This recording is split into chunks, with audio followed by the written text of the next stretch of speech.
from 1985. Here's Small Town by John Mellencamp.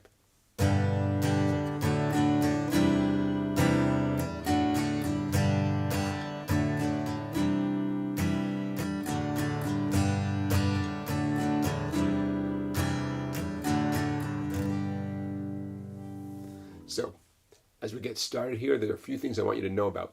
John Mellencamp capos this song up at the 4th fret, putting the song in the key of B. I'm going to teach today's lesson without a capo on to make things easier to relate to down here in the regular open position. Other things you need to know include the fact that these chords, the 4-finger G chord, standard D major, and this C add 9 chord, these chords work together in fantastic ways. And if you want to find out more about how you can use these chords, check out my video called the DCG trick, and the link to that video is in the description down below.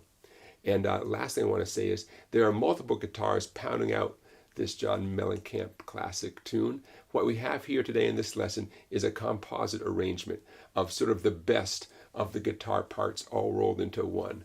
Okay, so stick around and enjoy. Here comes the introduction. Now here's what you need to know for your fretting hand chords for the introduction and for part of the verse for Small Town. First of all, the 4-finger G. Your 3rd and 4th fingers on the 1st and 2nd strings. 3rd fret, that's my ring and pinky over there.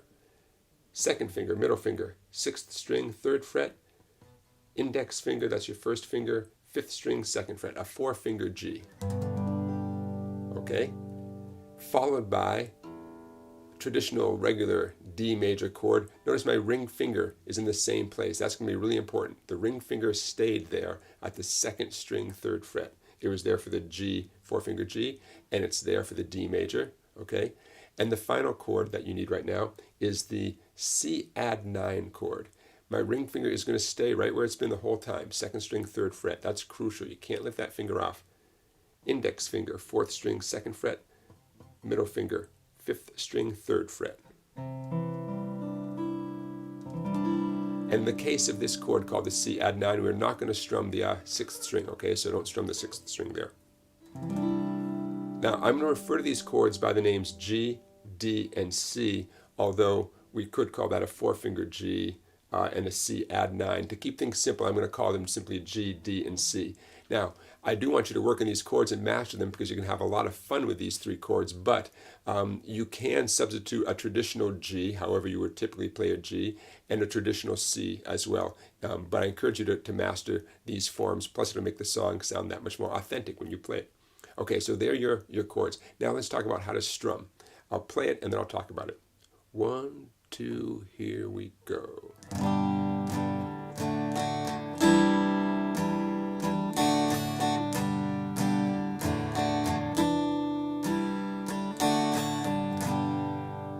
Okay, so I'll walk you through the downs and ups.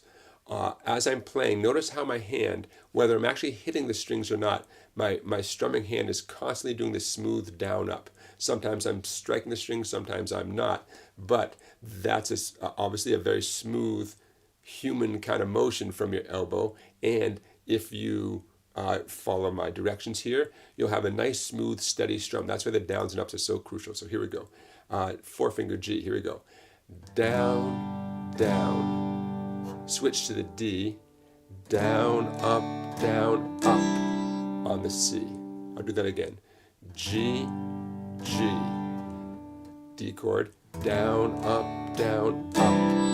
Okay, you got to switch on an upstroke, you got to switch to that C. Now once you have that C, the next thing is 2 downs, down, up on the Ds.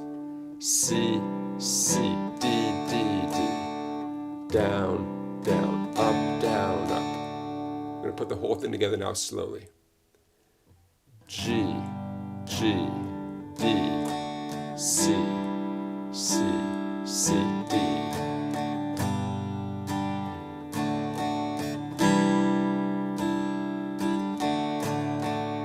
Now for some of you that might be all the instruction you need.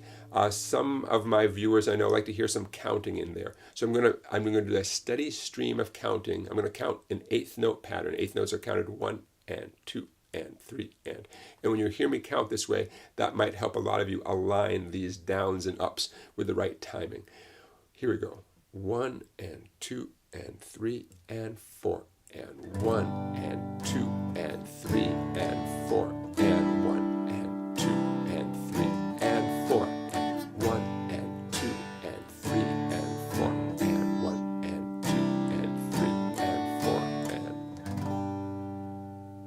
Now there's your intro. It happens 4 times before the words come in, and even once the first verse starts, that exact strum I just showed you, that happens 2 more times.